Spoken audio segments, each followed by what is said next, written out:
Hi everyone, this is Claudia with Angel's Bake Shop. Here's a quick video about a baby shark gravity defying cake I made for my toddler. I use a threaded rod support for this. If you're not familiar with gravity defying cakes or threaded rods, please check out sugargeeks.com. That's where I learned everything about this type of cakes. Anyways, back to the cake. I used chocolate ganache to cover the cake once assembled. And here I'm just using acetate sheet to smooth it out so it's as neat as possible, because even though it's a simple cake, we just want to get the true shape as best as possible. I was lucky enough that when I googled baby shark, I came across a template, and I will post a link to the template under the comments here.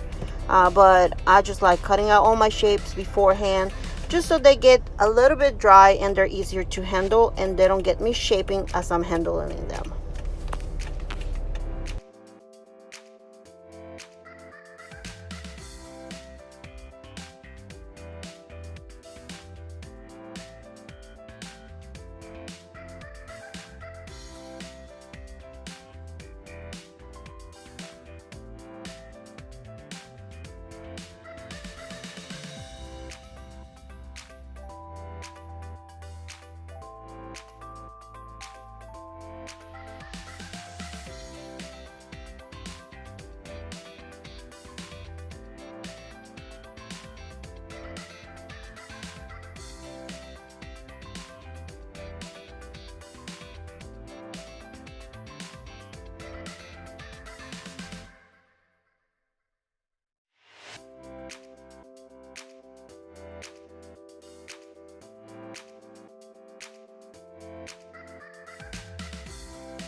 Once the ganache is set, I go ahead and spray a little water on it so it gets sticky. Not too much, just a little tacky. And I apply the fondant. I decided to do this in two parts just because it's an odd shape and it will be a lot difficult to drape it over it. You could try, but this was easier for me. Anyways, I did this in two parts. Used my scalpel to cut a nice edge and then blended the seams with my hand. And it came out pretty good, I think.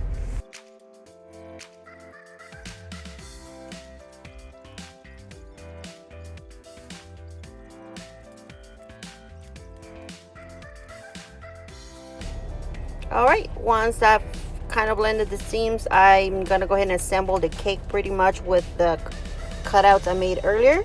I did realize a little bit late that the cutout I had initially made was a bit smaller, so I decided to rip it out, roll out some more white fondant and make it slightly bigger than my template, because I didn't account for, getting a little bit bigger than my template. Since I added, icing on fondant, it does get slightly bigger, so you can just stretch it out or just go ahead and cut it slightly bigger than your template.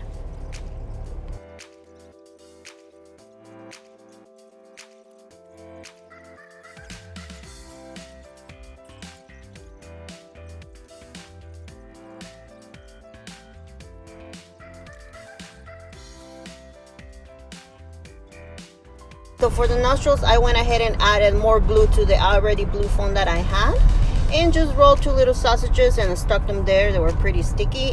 That's why my hands were blue too.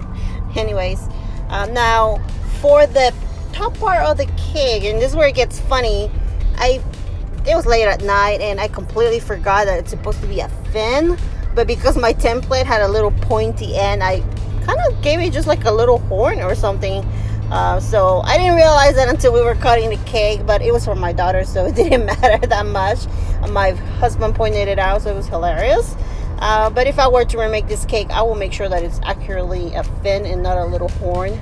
As you can see, I'm sticking it there, and it's just, it works when you look at it from the front, but if you look at it from the back, that ain't no fin.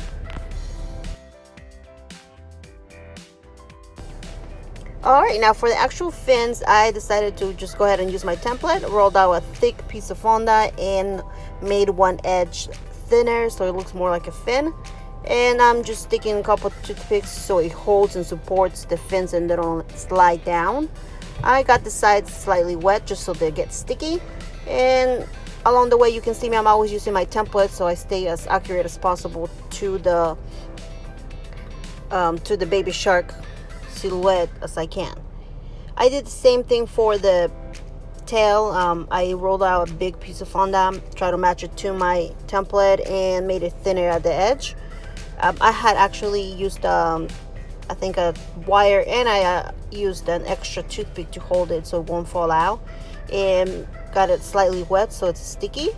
And now I'm just letting it dry. I did use a little bit of Tylos powder on the tail so that way it dries a bit harder and it keeps true to its shape.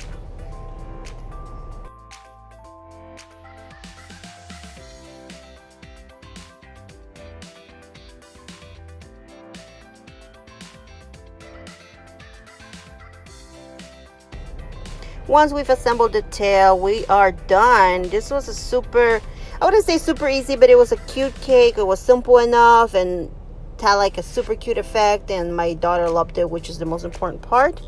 It was a pleasure making it. So if y'all have any questions, let me know. All right, subscribe. Bye.